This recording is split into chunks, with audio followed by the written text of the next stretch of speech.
Well, hello everybody, and welcome back to Radio Entrepreneurs. I'm the host of Radio Entrepreneurs, Jeffrey Davis, and also I always put up the wrong hand, uh, the Family Business Association and my consulting firm, Mage LLC, since 1985, working with over 700 leaders and organizations to help them achieve greater effectiveness, organizational harmony, and hopefully profitability.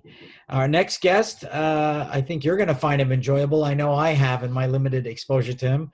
Walter Foster, partner at Eckert Seamans. And I think we're going to talk a little bit today, Walter, about paid leave, correct? Yes, we are, Jeff. Thanks for having me on. Is this a hint from my staff that I'm going to be let go? Not at all. Oh, darn. Just to accommodate your leaves, that's all. I've been waiting a long time to get fired. I think you need to get in line on that one, but we'll if anybody let me go, I'd probably say thank you. But why don't you talk to us a little bit about your practice, and then let's get into paid leave. Sure. Happy to do so. And again, thanks for having me on the show. I am a business litigator by trade with a focus in the employment law arena. Eckert Seamans is a national-based firm. We have about 350 attorneys, 12 different offices. And we really look to service both small, medium-sized businesses, family-owned businesses, and work with them to make them productive. And my particular role is when and if they get sued in the employment law arena for wage and hour violations, discrimination type claims, non-compete disputes, we come in to help defend those businesses.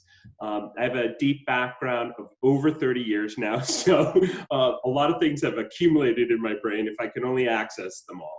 And I started out at the Mass Attorney General's office. So I bring to my clients a kind of perspective, both from the enforcement side as well as the defense side. I find that usually is very, very helpful. So that's a bit about me. And in this kind of really strange times, there's been, I'm sure, many different terms used to describe the age of COVID.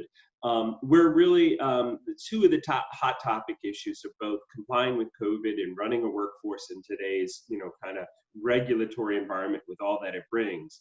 But in the background, percolating along, has been a Massachusetts statute that really is one of the leader in the nations that is providing paid leave for the first time, very similar to really how all of Europe and many other countries operate, but will provide paid leave for maternity, paternity bonding, and for serious medical illness for yourself or a family member. And that begins to take effect in terms of employees being able to take that benefit in two phases, one on January 1, 2021, which is now right around the corner. Believe it or not, we're all looking to put 2020 in the rearview mirror for sure. And then in July of 2021. Well, I don't mean to be sarcastic, but we're all getting paid to stay home right now. Most of us are. So, how does this change everything?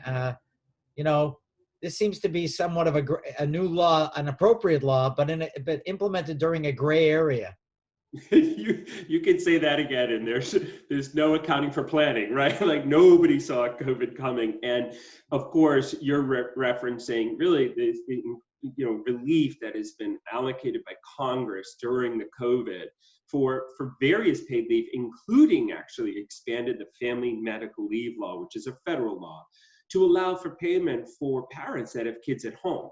So the answer is like everything else, there's a federal and a state overlay that really complicates this. But at the same time, this is going to be a new floor and a new way of doing business. And the sooner that entrepreneurs and businesses kind of are aware of that, they're going to be able to better compete and manage that workforce, because you can rest assured every employee will be made aware of this benefit and will readily be taking it.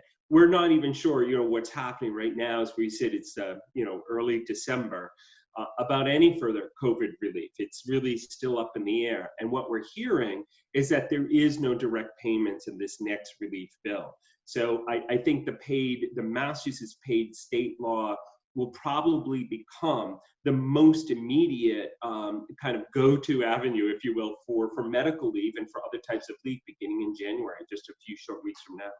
Now, again, I'm not trying to take sides, so I want you to know I believe in paid leave. Yeah. And I believe in taking care of workers because I believe culture comes first and culture beats strategy. But if I was an entrepreneur and I said to you, oh no, another another government interference to my business. I'm already under so much pressure. This stuff, Walter, it's just too much. I can't handle it. What would you say to them? I'd say you're absolutely right. You got to get another little either red or a blue pill to be able to navigate this, and either A, get your HR specialist, or B, get that attorney on to help you figure it out. It is complex. I mean, there's just absolutely no bones about it until we navigate through to what will come, which is uniformity across the board, right? That would be the best for any business owner.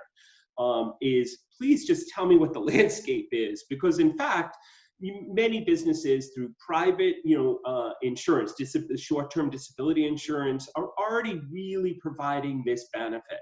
So it's not really anything new that many companies already afford their employees.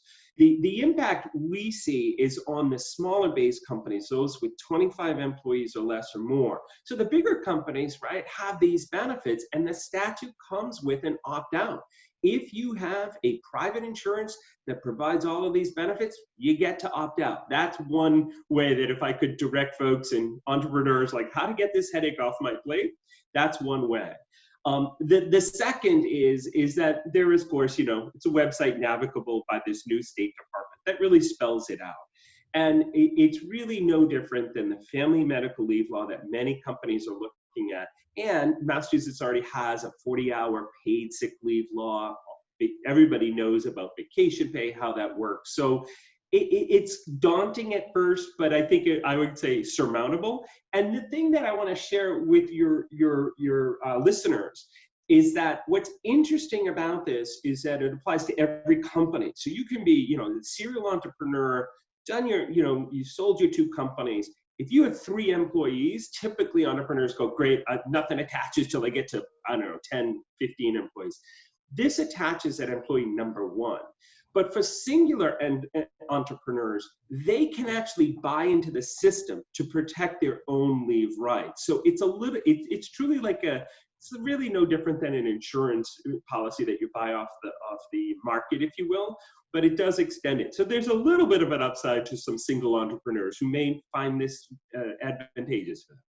Well, maybe I'm being a little repetitive, and I'm a little fan of David and Goliath, but a lot of those companies that I meet every day do have less than 25 employees. Yes. And I'm sure, and they're feeling the brunt of this economy, maybe on average, much more than, let's say, those companies with 100 to 500 employees. Not that the big ones don't have problems, because we're spinning too when I talk to them every day.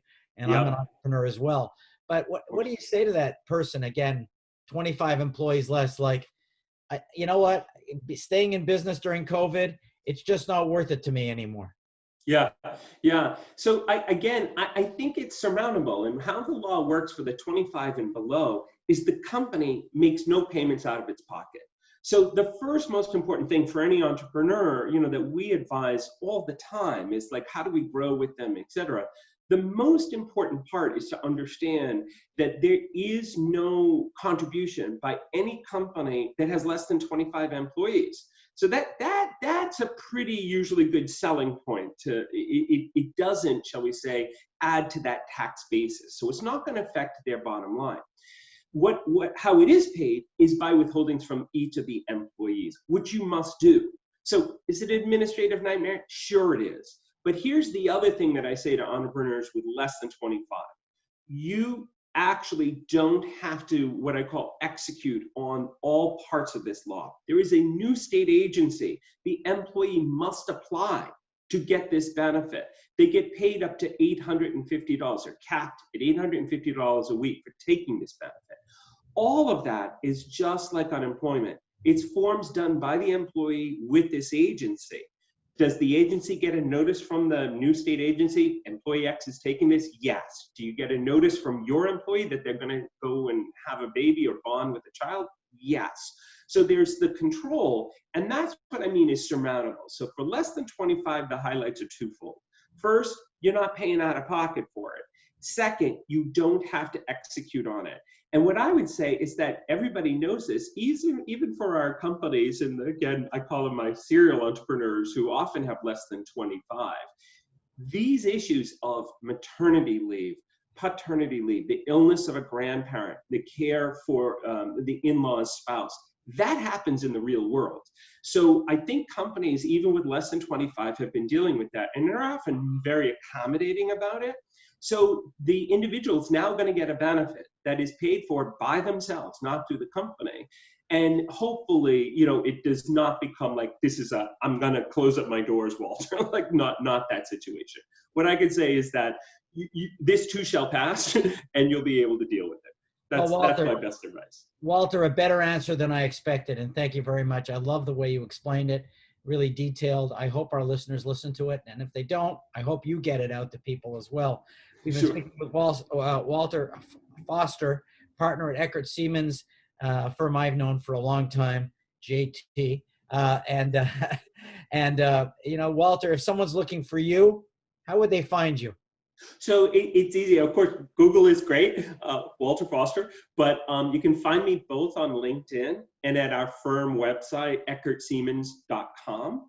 And I just wanted to add, recently just did a full, it's like about a 1 hour webinar.